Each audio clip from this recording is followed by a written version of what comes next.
it's something to do with war or famine, anything like that, or it could just be a personal dilemma, something that's happening locally. Anyway, this seems one that I think you and your father have probably come across this sort of dilemma in the past, and I'm interested to know what your take is on it. Let me see, this is from Lee Matthews by the look of it. He says, he lives in a suburban area where the local teenagers also live on the same road, and they're running riot. They're smashing wing mirrors off the cars, they're crashing into parked cars on their skateboards, and they're just generally making mayhem, night and day. What can he do to stop this going on? The parents of the kids don't seem to give a damn. Anyone who complains to them, they just say, oh, piss off. The police are useless because they never catch them in the actual act of violence, which is what they've got to do to apparently convict them. So they don't know who to turn to, really. It's rather like when a little old lady went and got the A-team, and he was dressed as an elderly Chinaman. Exactly. She knew who he was. Colonel Decker didn't have a clue. Yeah. You see, it's weird because now it has got out of hand. Do you know what I mean? Like years ago when I was growing up on the estate, you had problems, but not like you have now. Do you know what I mean? That was nice as well, weren't they? Well, right. And police are getting shorter, aren't you? But you yourself kind of admitted in the past that you were something of a tearaway. You didn't do anything like these kids here. The thing is, I was scared that if I got caught doing it, my dad would go mad. Yes. And I remember smashing a car window by accident and sort of pretending to go asleep on the settee. And I heard a knock at the door. Chloroformed himself, just to be unconscious when his dad came home. And there was a knock on the door, and I thought, oh god, this is the fella who saw me. I was chucking a stone in the other scene how I threw it. Did he keep landing on your head? That would explain a lot. It came down. Chucking a stone in the air, love it. It's brilliant. So, I wasn't bothering anymore. Did you invent that game? Did you get the stone for your birthday? He gave one to Suzanne. Carl, go and play with your stone. The thing is, right, it came down at a funny angle, and it hit the back of this car, and the back window is the most expensive because it has that heating thing in it. Yeah. Because you've got a frosty window. So I thought, oh god. So I legged it in, got on the settee, went to sleep, knocked at the door. Genius, it's a brilliant plan. It's a brilliant plan. I couldn't be guilty, I was asleep. So I love the idea. So the thing is, our lounge used to sort of, you could see in from the door, right? So this family who saw me do it, saw me asleep on the settee, and my mum said, go and get the door, and I sort of went, what? As if I'd been asleep. Yeah. And went to the door, like, rubbing my eye.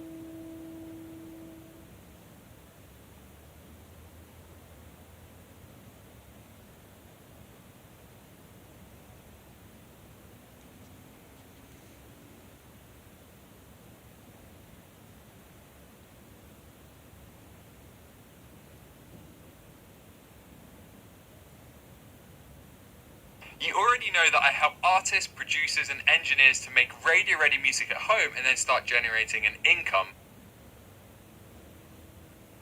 Knocking at the door. Genius, it's a brilliant plan. It's a brilliant plan.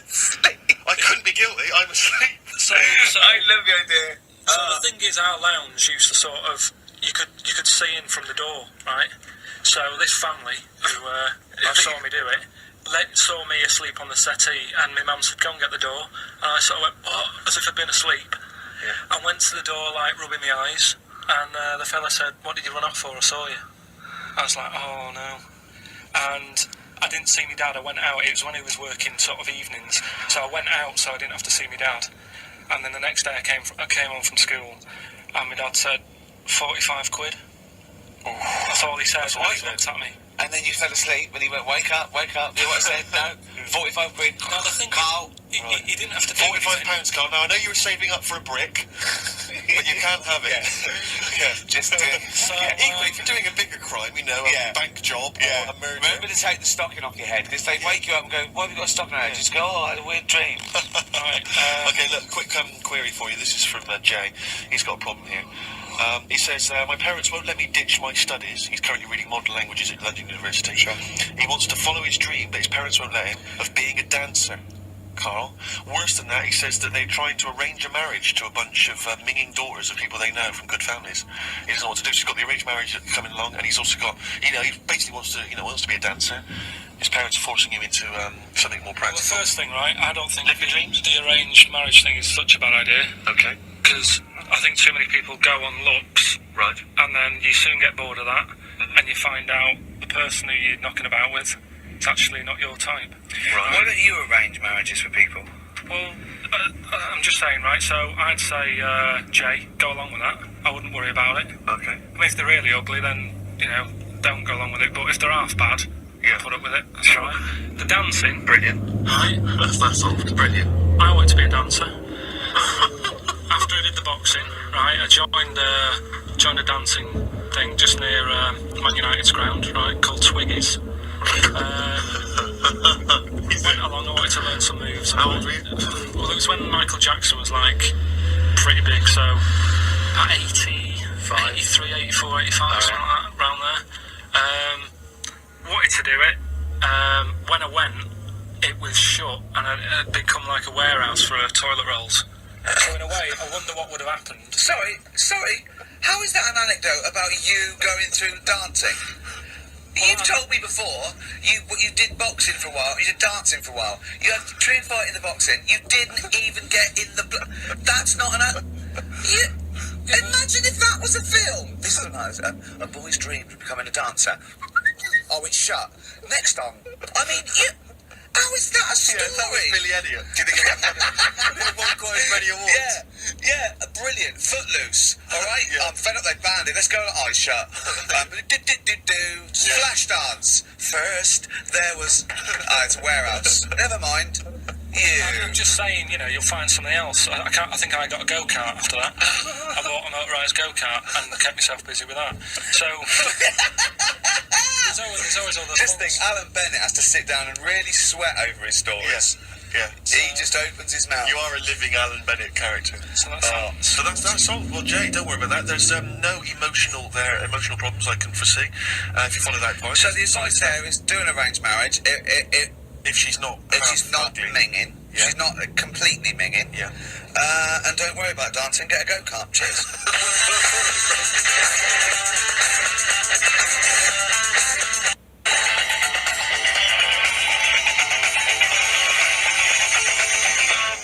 This is XFM 104.9. I'm Ricky Gervais with me, Stephen Merchant. You're listening to the best of, basically, Carl Pilkington. You don't talk to anyone, do you, in the week? You just hide in your little sound booth thing, and you really don't talk to anyone, do you? Much? not really. No. I mean, you might call up. Yeah. But no, I keep myself to myself. Yeah. Then you don't get bogged down in the office politics and stuff. Yeah. Is there a lot of office politics here? I don't know. I don't get involved in it. Oh, yeah. Proves your point. So when we're away and we're like out of action, other than Suzanne, who will you talk to of the day? How will you get a sort of feedback from the world? How will you get sort of like input and... I always, if ever I've got like a question on anything, the internet's sat there and I can just go online and find out. The internet is good. It's brilliant. But it's not all verified. It's not all necessarily factually accurate. Anyone can put things onto the internet. It's that it's freaks and things that put on things like. Here's one that I read in the week. Right? Go on. About this woman. Yeah. She was a bit of a punk, and to get her hair done like she wanted it. Super glue. Right now, she got lard. Apparently, it's a popular thing. You might know. Put lard on your head. Yeah. And you put it in the oven. Oh. Now, apparently, the heat that you get from the oven is different from the sort of heat you get from an hairdryer, right? And she had to do that to get the style that she wanted. But anyway, she comes into money or whatever, treats herself to a microwave. Right? It's not true. Opens the door, jams the thing, do you know, like the little catch, so the microwave works. She jams it with a screwdriver or a knife or something. Yeah. Puts the microwave on, sticks her head in, boils her brain. Don't be ridiculous. Right? Well, why is that ridiculous? Boils her brain. She boiled her brain. She boiled her brain. And this is what's good about the internet. I went straight from that, and there was a subject about brains. And do you know that Russell Crowe, when he dies, is giving his brain to charity or something, some sort of some people who can do stuff with it. She gave hers to Pot Noodle. Vesta. Yeah. Oh, That's boiling a stuff. skull. Yeah. That's not true. It's not true, Carl. Just urban myths. Someone made it up. Yeah. For a laugh. They're just too convenient urban myths. Everyone's you can tell an urban myth's not true again because it's always this happened to a mate of mine and when you say what happened then they go don't know that was it Was that it? Was it? Someone boiled a brain and that was it? There was no more story. Well, Were there any dates, locations, times? I think it was in Belgium. There's that one. There's that one that a bloke, right?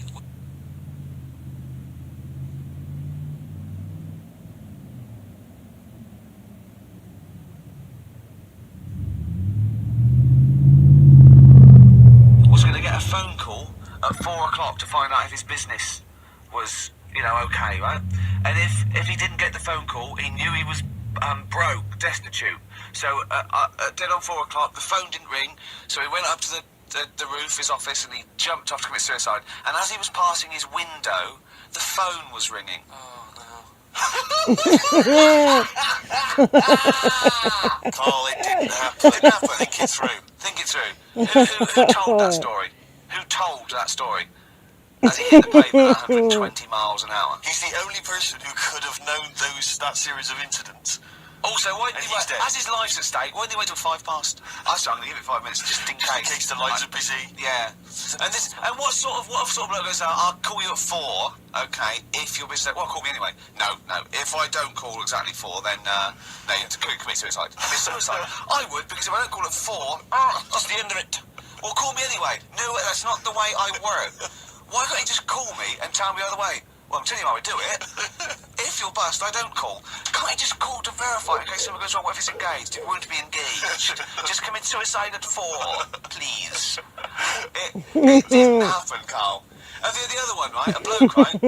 He's on a train station, and I'll tell you how I heard it. He's waiting for a crew station, whatever, and he shits himself. Actually, and so he goes, oh, my train's in 5 minutes, so he runs across to Millets and goes, quick, Levi's 36. The bloke just puts it in a bag, he runs onto the train, he goes into the toilet, takes his trousers and pants off. He's soiled. Yes, throws them out of the window, I won't be needing those again, cleans himself off, open the bags, it's a jacket. Oh. No, it didn't happen, Carl!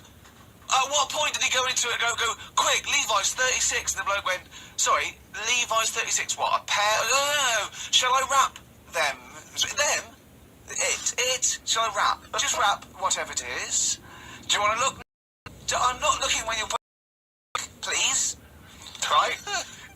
36 waist joints. Don't say anything. I've told you 36 Levi's. They put it in a bag and charged me for it. Yeah. I don't want to discuss it further. Yeah. There was one.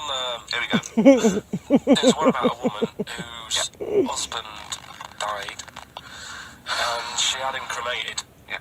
And made like a little egg timer out of him. And she said I did that so it can still help around the kitchen. Well, that might be true. That might be a joke. That's quite sweet. That might be true. It's a true story. Again, it was all. No, not again, because the ones I just told weren't. Nor is the boiling the brains in a bag curry microwave. Head story, true. Yeah, that's all. I'd like.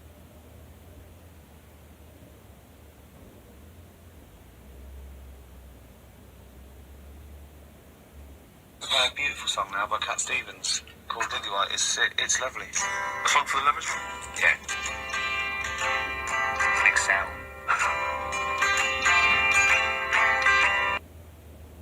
Beautiful day. You too. To kick off the show, Steve. Absolutely. The Ricky Gervais Show with Steve Merchant. Hello there. And Claire Sturgis. Hello, boys. Carl's ill. Well, he's not here. I mean, I never believe people when they're ill. I think they're...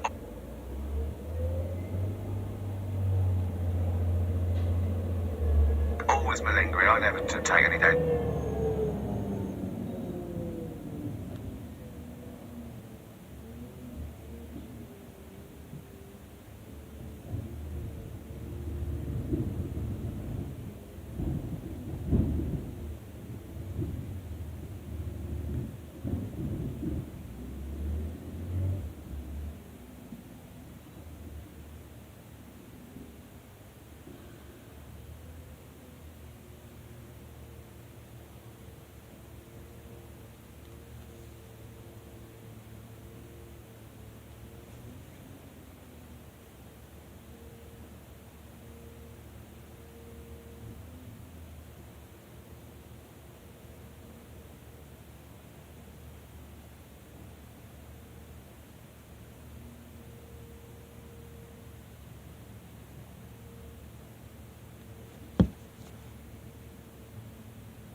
days off work. I just think you can drag yourself in unless it's life-threatening or... To be fair, Rick, can I just stop you there? It's not so much that you take days off as you'll just suddenly decide around lunchtime that you've overeaten and you need to go and lie down. But I'm my own with boss. a cold compress. Yeah, but I'm my own masseuse. I'm my own boss. Yeah.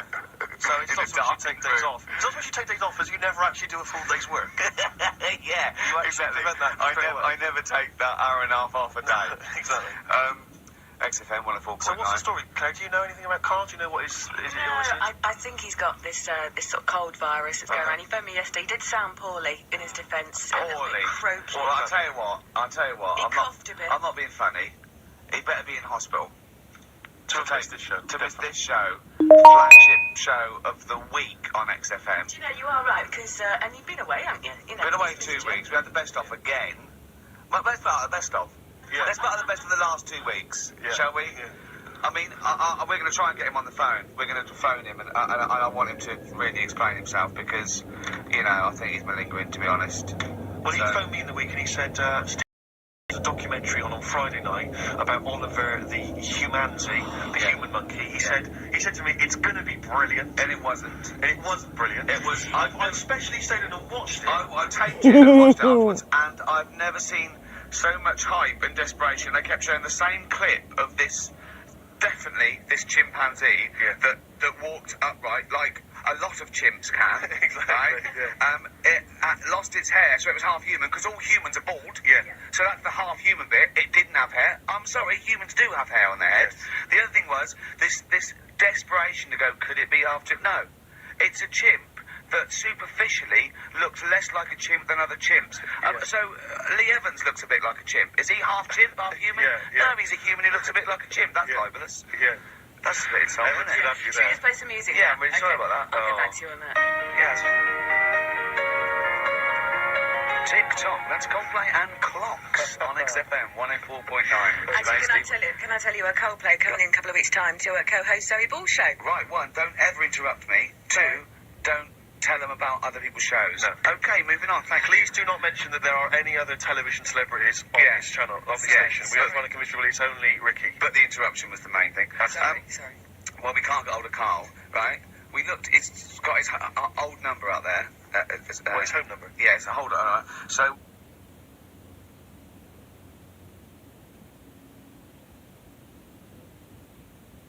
we went to the new records. He hasn't even given him this new...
home number, so something's funny going on. He doesn't want to be contacted. He hasn't given me his home number. I've tracked down a friend who's looking at it for us. That phone might ring any moment. I apologise for that.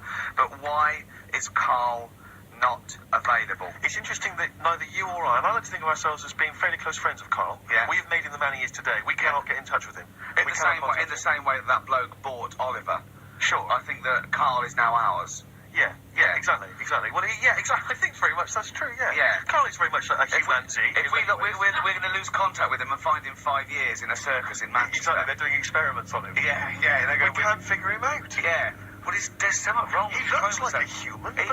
He acts like, because usually humans stand upright. Yeah. And Carl likes to walk on all fours whenever he can. Yeah. He's not interested in other human women. He's only interested in apes. Yeah. Oh my God. And he's bald. He is bald. Oh look, there's as much evidence for Carl being a humanity as Oliver. I think there's more. And Well, Carl barely walks upright. I know. Scared of fire. Yeah, I know. It is interesting, isn't it? Oliver was built, wasn't he? I don't know. It was Why were you looking, Rick? I'm interested to. I'm interested that I couldn't. What your eyes were kind of uncontrollably drawn Steve, they were towards just us. there. No, I didn't say anything. I was just looking at his face. No, Sorry, Rick, but if there's something you want to get off your chest. yeah, and that was the human part of it then, was it? Being built like that, because Yeah. that's humans, but... Yeah. Although Carl's is very tiny and hidden behind. And he's got... I've noticed something else as well. He's got a big red arse, That's true. hasn't he? Yeah. It's all beginning to slot into place. And I've seen him climb up a cabinet and eat a banana as well, just to over lunchtime. And peel it with his toes. It's all coming together. Yeah. Right, we're going to track him down because he's malingering. He's definitely. Yeah. I'll tell you what, he's at home now in the garden swinging on his tyre. He's not ill. I climb up a cabinet and eat a banana as well, just to over lunchtime. And peel it with his toes. It's all coming together. Right, we're going to track him down because he's.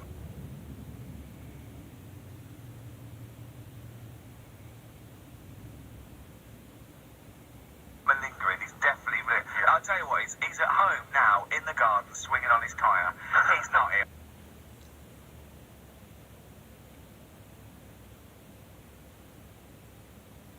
Truthfully, someone said to me that I said Carl might be ill. They said, right, are you not going to do the radio show then? That's what annoys me. I mean, that's the biggest problem, is that, let's be honest, we haven't got anything without All Carl. we've got is the hook. People are staying listening because eventually they think we might get through to him at home, and there'll be fun on this show to be had. If we don't get in touch with Carl, I think we may as well just shoot off and leave Claire to do the show. I've got some great music. Is that not?